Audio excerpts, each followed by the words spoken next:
So ఎప్పుడైతే మన heart beat 100 కన్నా ఎక్కువ కొట్టుకుంటుందో మనం దాన్ని గుండె దడ అని పిలుస్తాం. సో దాంట్లో కూడా డిఫరెంట్ టైప్స్ ఆఫ్ గుండె దడలు ఉంటాయి.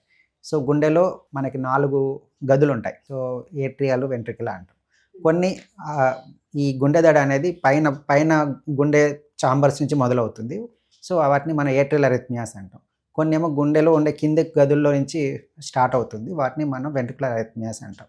ఈ రెండిట్లో చూస్తే ఏట్రియల్ అరిథ్మియాస్ వల్ల మనకు ప్రాణాపాయ రిస్క్ అంత ఉండదు. మనకు కొంచెం టైం దొరుకుతుంది హాస్పిటల్ రీచ్ అయ్యేంత వరకు. అదే కింది చాంబర్లో వెంట్రికులర్ అరిథ్మియాస్ వల్ల వచ్చే గుండె దడ ఏంటంటే మనకు ప్రాణాపాయ రిస్క్ ఎక్కువ ఉంటుంది. సో వాటిని మనం ఇమ్మీడియట్గా అంటే ఒక్కొక్కసారి మనకు 2 నిమిషాల టైం కూడా ఇవ్వదు వాటి.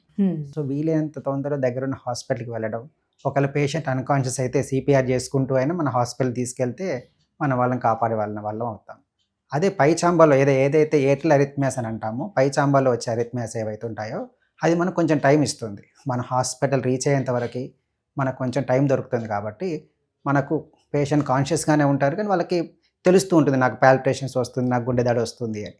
బట్ కొంతమంది మనం సడన్గా చూస్తూ ఉంటాం, సినిమా హాల్లో కింద పడిపోయారు, బస్ స్టాండ్లో కింద పడిపోయాడు, రైల్వే స్టేషన్లో కింద పడిపోయారు, దడ వచ్చి పడిపోయారు అంటారు.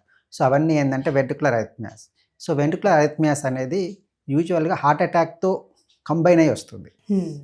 సో ఎవరైతే వెంట్రికులర్ అరిథ్మియాతో వస్తారో వాళ్ళకి ప్రాణాపాయ రిస్క్ అనేది ఎక్కువగా ఉంటుంది. వాళ్ళతో అటెన్షన్ అనేది చాలా ఇంపార్టెంట్. మనందరికి కూడా సిపిఆర్ అనే ప్రోగ్రామ్ తెలిసి ఉంటే ఇలాంటి వాళ్ళని మనం సిపిఆర్ చేసుకుంటూ దగ్గరున్న హాస్పిటల్కి తీసుకువెళ్తే మన వాళ్ళ ప్రాణాలు కాపాడిన వాళ్ళం అవుతాం.